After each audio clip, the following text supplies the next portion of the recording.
देश की राजनीति में किसानों के मुद्दे इस समय सबसे ऊपर हैं, क्योंकि किसानों ने कुछ दिनों पहले ये करके दिखा दिया है कि वो देश की राजनीति को बदल सकते हैं और देश की सरकार को भी किसी भी दिशा में जाने के लिए मजबूर कर सकते हैं। अब किसानों की राजनीति उत्तर प्रदेश में अगर ना होगी तो चुनाव बेमानी हो जाएगा, इसलिए इस बार का चुनाव किसानों के मुद्दों पर भी टिका है और किसानों के बीच में हमारे सिख समाज के भाइयों की भी बड़ी संख्या है, जिन्हें प्रगतिशील किसान माना जाता है, जो उन्नत खेती करते हैं, पंजाब में भी करते हैं, तमाम प्रांतों में करते हैं और उत्तर प्रदेश के किसानों में भी हमारे सिख भाइयों की बड़ी संख्या है। सिख भाई तमाम यहाँ पर मौजूद हैं और समाजवादी पार्टी की ओर काफ़ी आकर्षण है सिख समाज के लोगों में। और समाजवादी पार्टी के जो कैंडिडेट हैं आसिफ खान साहब, वो सिख समाज के बीच लगातार जा रहे हैं। आप सिख समाज के भाइयों से मिल रहे हैं, किस तरह का फीडबैक, किस तरह की बातें सामने आ रही हैं? देखिए, मैं तो इस समाज का हमेशा ऋणी रहूँगा और इसलिए ऋणी रहूँगा जो एक साल जिस समाज ने अपनी कुर्बानी देके पूरा देश बचा लिया, इतने लोग वहाँ पर शहीद हुए और बड़े बड़े लोगों को बैकफुट पे ला खड़ा कर दिया। अगर ये लोग ना होते तो शायद इतना बड़ा संघर्ष नहीं चलता। लोग हिम्मत टूट गई थी, हिम्मत हार गए थे। हम आपको बताएं, यहाँ तक से लोग अपनी ट्रैक्टर टालियों से, चाहे रामपुर में अरेस्ट हो गए हों, बरेली अरेस्ट हो गए, शायद, मगर इनके हौसले को हम लोग सलाम करते हैं। ये लोग यहाँ से गए और जाने के बाद अपना पूरा सब परिवार छोड़ के, सब कुछ छोड़ के वहाँ पर एक एक महीने, दो महीने पूरी ड्यूटी देके पूरा काम किया।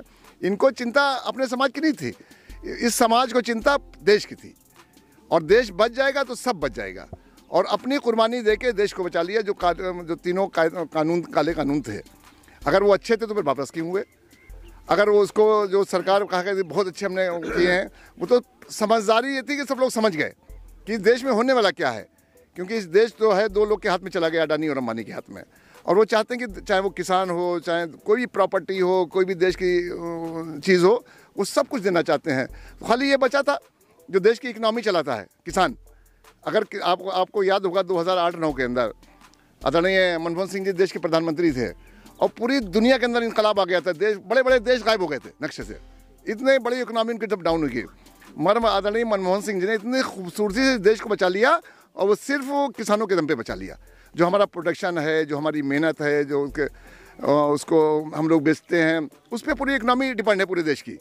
तो इसलिए इनको सलाम करना चाहते हैं। मगर दुर्भाग्य हमारा सबका ये है, हमारी सरकारों का, लोगों का, कि जो सरकार में जब लोग चले जाते हैं, वादे तो करते हैं, वो वादे पूरे नहीं होते हैं।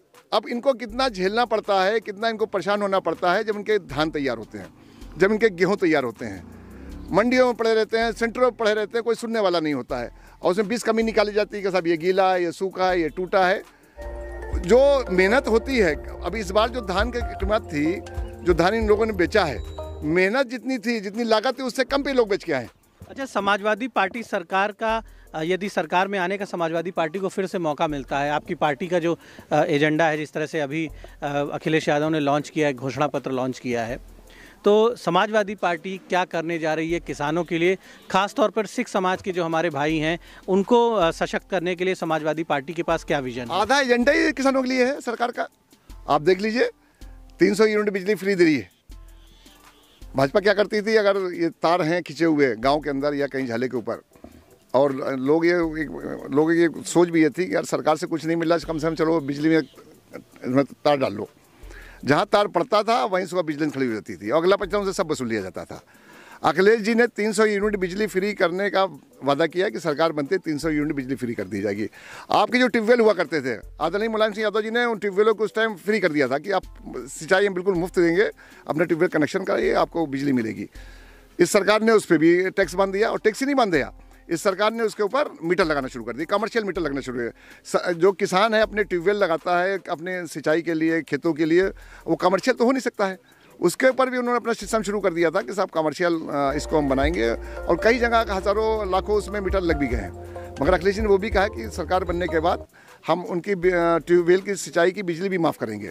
और आप देखिए 2025 तक जो केबीसी जो बैंक से आप लोग के अकाउंट हैं, उसके अंदर जो लोगों के ऊपर कर्जा है, 1,000, 1 लाख है, 2 लाख, 3 लाख, उनका 2025 तक उससे ऋण मुक्त किसान को हम करेंगे।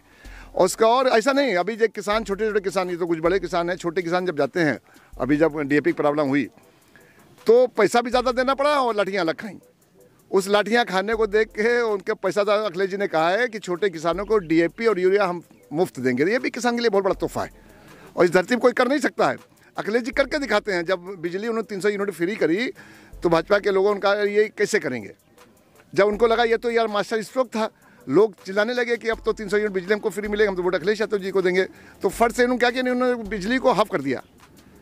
भाजपा ने जो बिजली का कहा हम बिल जो है अभी जब तब तुम ये दूसरे पर उंगली उठा रहे हो कि ये कैसे करेंगे, तो तुमने हाफ क्यों कर दिया।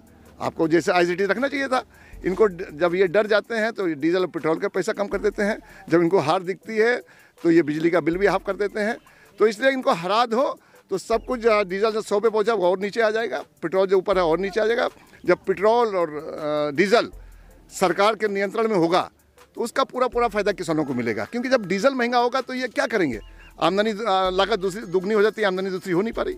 प्रॉब्लम है, हर समस्या का समाधान यही है कि महंगाई जब तक कंट्रोल नहीं होगा, और वो सरकार के बस में होता है। सरकार अगर चाहेगी ईमानदारी से, क्योंकि सरकार अगर चाह जाए तो पत्ता नहीं हिल सकता है पूरे प्रदेश के अंदर।